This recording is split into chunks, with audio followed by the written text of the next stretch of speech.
I'm a big fan of technology. One of the craziest things in healthcare technology coming out, artificial wombs.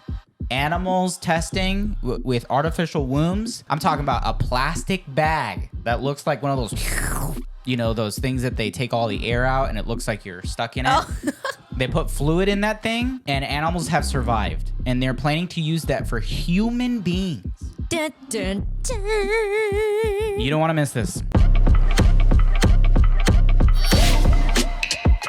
Hey, welcome back to the show. We are healthcare professionals that have unfiltered conversations on God, wellness, and purpose. It's called Nice Veins, bro. If you haven't already, subscribe and hit that notification bell so you don't miss anything. We talk about God, wellness, and purpose. That's what we do. That's what we do. And we talk about what's in the news, all these new things that are coming out. And it's very chillax. Thank you so much, Lexa, again, for being here. It is nice. I just have to look back to make sure that I hit the right button. But it is nice that you are here with me today. Hola, hola, hola. Yeah. Back again for another episode. That's right. Well, I feel like, so we've been recently finding a lot of new things up and coming in the healthcare world. I kind of want to know what y'all feel about this.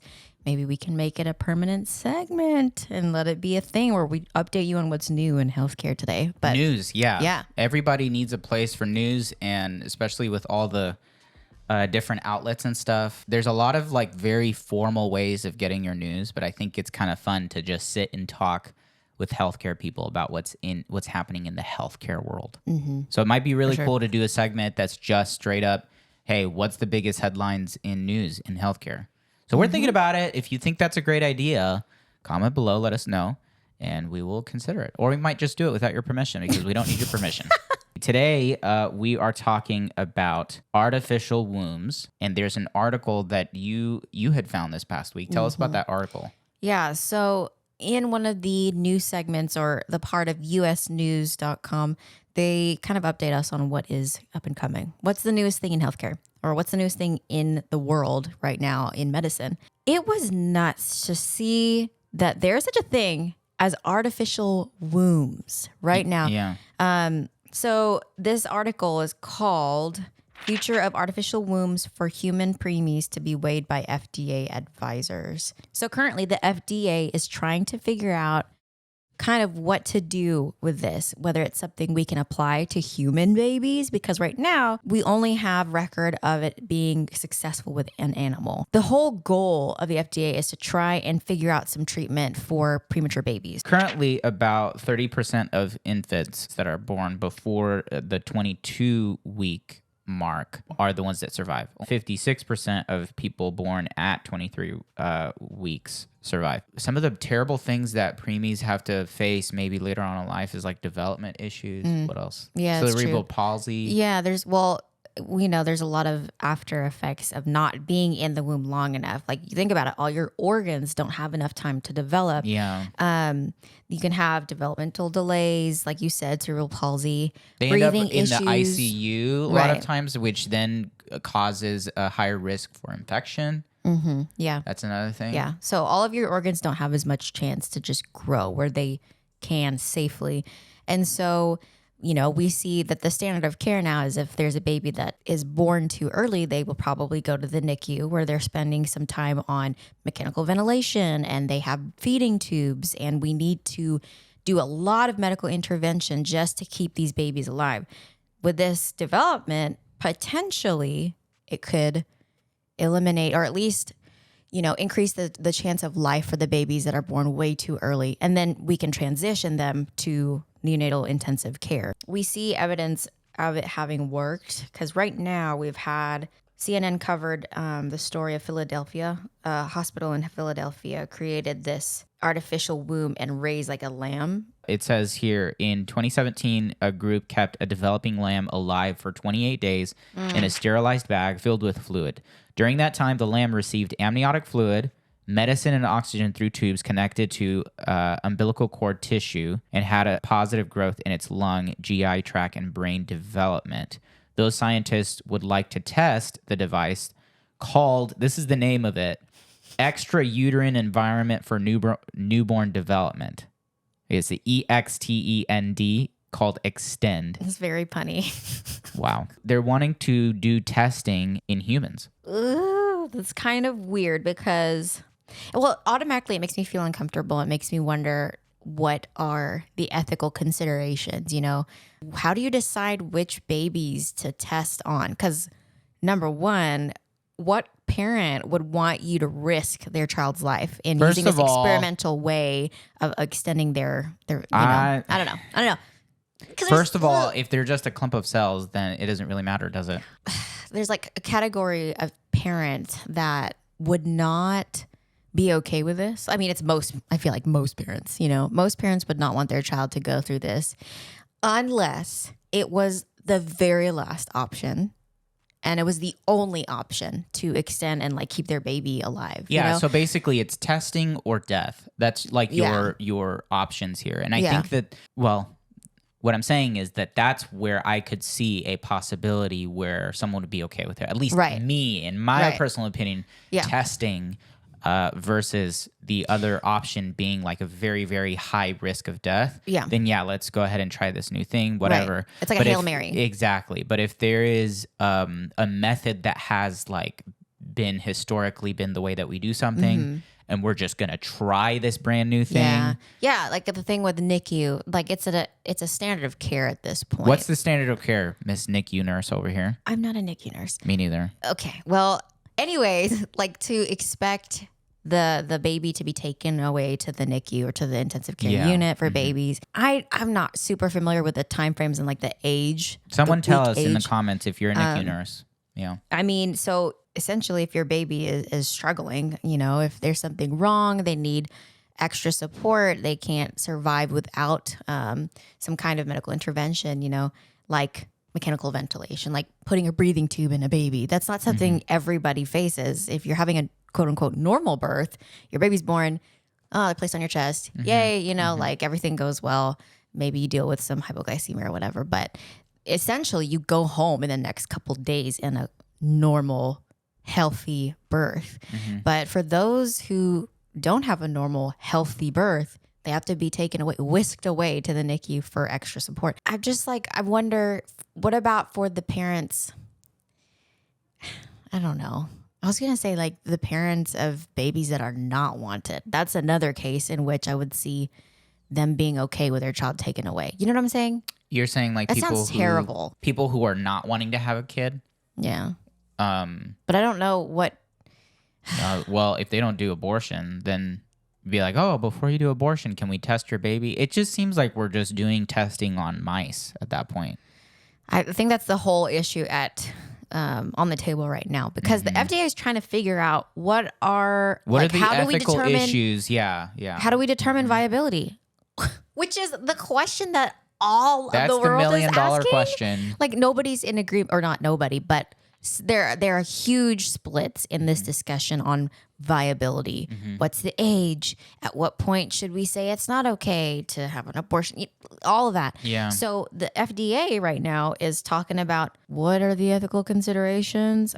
Is it okay to do this on human babies? It's tough. You know, and what extra safeguards are needed in that if we do it, if we do this trial or this clinical study with human babies, what do we need to do in order to ensure that it is ethical, that it is safe? Yeah. You know, and I feel like that's a really difficult job to be able to, or to put down the law and say, this is what it is. This is what viability means. Yeah. Like, are you sure you can define that for all of the world? Here's the potential of what could happen if we do some of this testing, right? If we move forward with some of this stuff that they need, these scientists, to figure out whether it is something that works for human beings.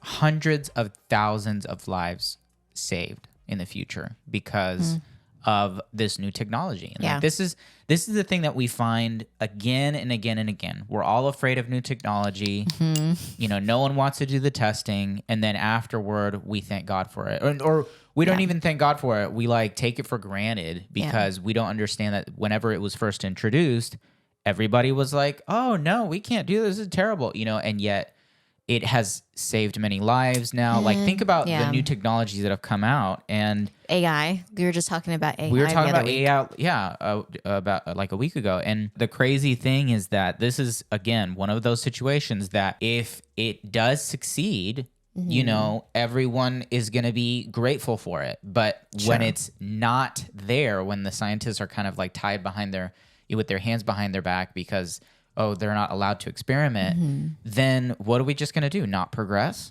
We're not going to try. We're not going to try to figure something out to see what works. You're going to have to do something. Yeah. They already did it with a lamb. So, you know, obviously people are more fine with the lamb going through that testing. And I'm not talking about the animal rights activists, but, you know, the people can see that the value of life. It's like, okay, now you're dealing with humans. You're not dealing with animals. You're dealing with humans. There's a big jump there. Yeah, it's not even. It's not just in Philadelphia that they've done this. They've also done it in the University of Michigan With animals? With animals, Yeah. specifically with animals. I don't think they've started because it's not. Maybe it's not legal. FDA has to, Yeah, so that's the Absolutely, big question on the table. Like I said earlier, it's whether we are going to proceed with human testing or not. But they've done it in Japan. Of course they've done Of course it. they done it in Japan. That's racist. I Stop. was like, no, it's not racist. No, but you know, anyways, Japan, Australia, and Canada. Yeah.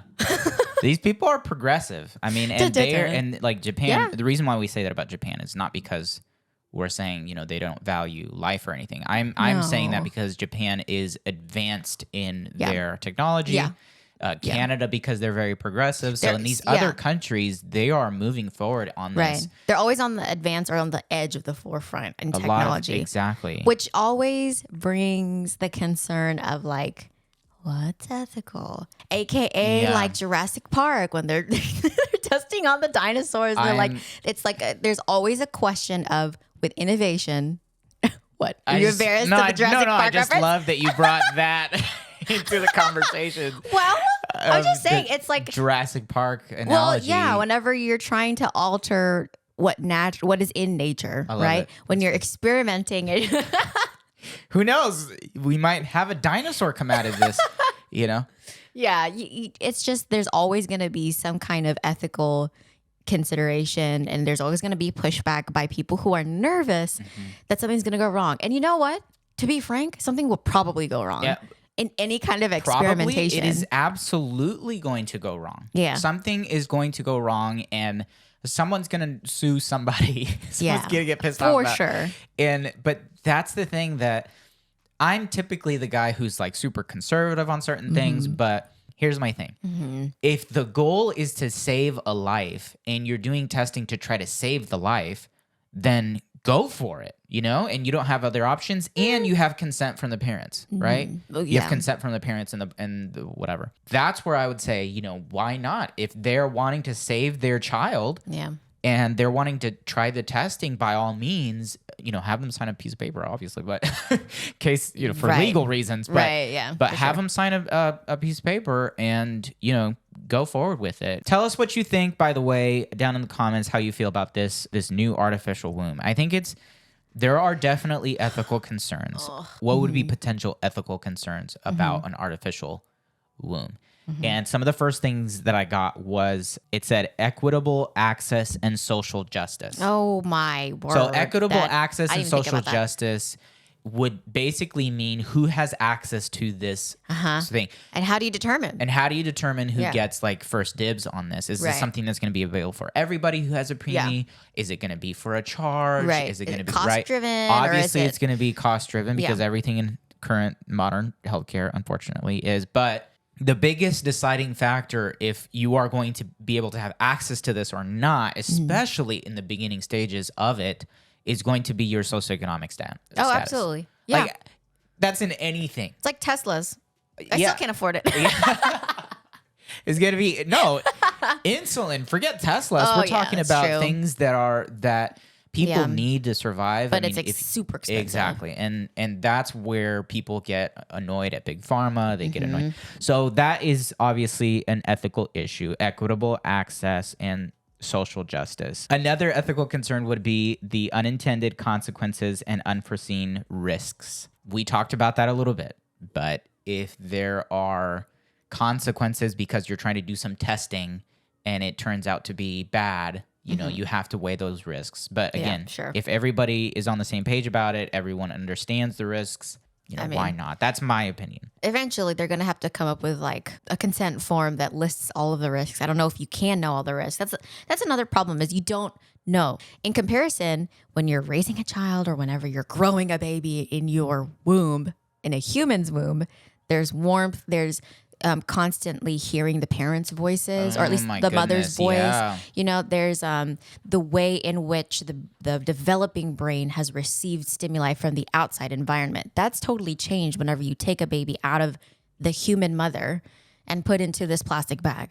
Are you saying that you would be concerned that there would be actual psychological changes, like long-term effects that nobody knows of because they didn't have that extra however many weeks in the womb? Maybe. I don't know. Yeah. It's not like we have research on, I don't think we currently have research on psychological effects necessarily of what the baby's, you know, experiencing inside the womb and how they turn out eventually. Yeah. You know, there's like the whole discussion of nature versus nurture. There's just no way to say for sure whether it wouldn't have a negative effect on emotions, on, you know, how the brain works, the physical implications. Like that has some serious implications, especially when it comes to the traditional view that, you know, is held in many areas in this world on roles, gender roles, right? Or even when it comes to the whole childbirthing process, there are certain things that one does versus the other. And so like the traditional view of pregnancy and childbirth and motherhood all of that that's even more is challenged with this because even though the egg comes from a woman, the sperm comes from a man, in all cases, when that egg is inseminated and it starts to become a human being or whatever, or that conception happens, it's plucked away. You know, obviously, again, the technology is after it's developed for some time in the mother's womb. Yeah. Right. We're talking about like the preemies. This is the technology right now is focused on preemies. But eventually, I can see it happening if we are successful with this, that you could inseminate an egg and someday, you know, you could just put it in a lab and it grows into a baby. Which, voila, you no longer have those struggles. There's a lot of women that will not have a child because of the effects it will have on their body. So think about that. If eventually we get to a point... Oh, my word. Okay, sorry. It just connected. I know, it just connected. If we get to a point where no woman ever has to deal with the struggles of childbirth... Of pregnancy, you basically just inseminate one of her eggs and it grows in some random lab somewhere in Minnesota. In a plastic bag. In some plastic bag. One of the most traditionally held, like, biggest things of womanhood, right? Of what defines womanhood is childbirth, right? Childbearing. I already hear the naysay or the people who disagree with you. I already hear. Like, I'm sure there's people who disagree with me, but just hear me out. Okay. Like, that's one of the things that it really, really defines what a woman is, right? And so what we're doing here in technology, right? There is almost a trajectory here that we can see that down the road, if we really develop this, it's almost removing that from the woman and taking that childbearing role out. Now, my gut reaction says something about that is wrong. Yeah. And my gut reaction says there is no way for that baby to have that connection, that psychological connection of the 9 months that they're in their mom. I mean, they're already psychologically developing. They're already, you know, physically developing and all this stuff, mentally, all of these things, emotionally even, in the womb, and you're just plucking them away from that. So I bet you there are psychological effects that happen later on. Yeah. If they're just growing in some bag somewhere. Yeah. It's almost scary. Yeah. You imagine having a whole society of just babies that were not in a womb. They were in a womb, raised, but it was in a Walmart plastic bag that says "Thank you for shopping." Okay, Just that's kidding. not sterile. But they would be raised and born in some like Yeah. baby farm. Yeah, some baby farm. How insane. You imagine just Amazon. You go on there and be like, this is what I want. You just add it to the cart. Yeah, add it to the Prime cart. delivery. Yeah, Oh my Prime gosh, delivery. That's so scary. It's just in some incubator somewhere.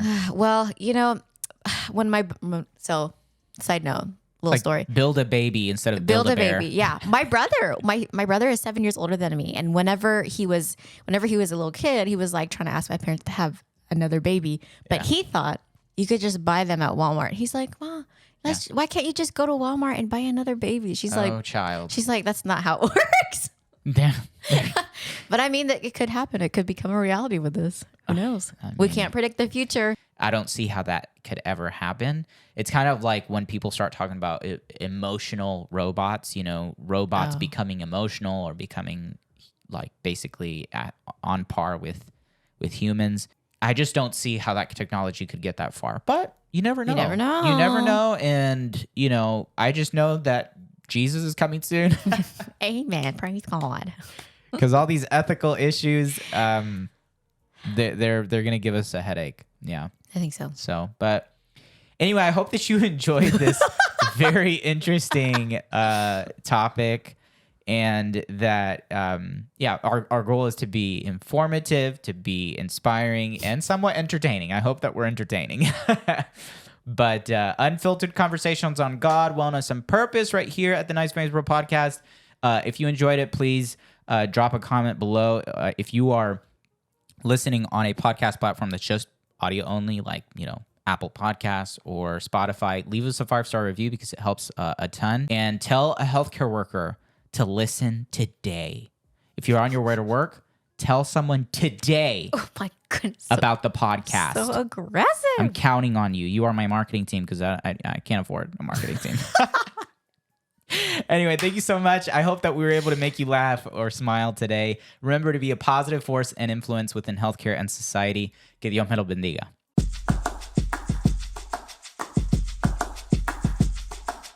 When I would listen to podcasts before I became a podcaster myself, I didn't realize how much leaving a 5-star review helped. And so now on this side, I just want you to know that it really does mean a whole lot when people review and share the content.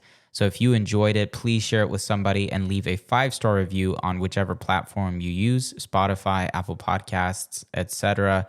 And if you're interested, you can also find us on social media at Nice Veins Bro, or shop online at niceveinsbro.com. My personal stuff you can find under Nene Pablo, which is spelled NENEPABLO. I spend most of my time on YouTube making vlogs and videos, and on Instagram. So I would love to connect with you. And remember, be a positive force and influence within healthcare and society. It's all about God, wellness, and purpose here. Thank you for listening.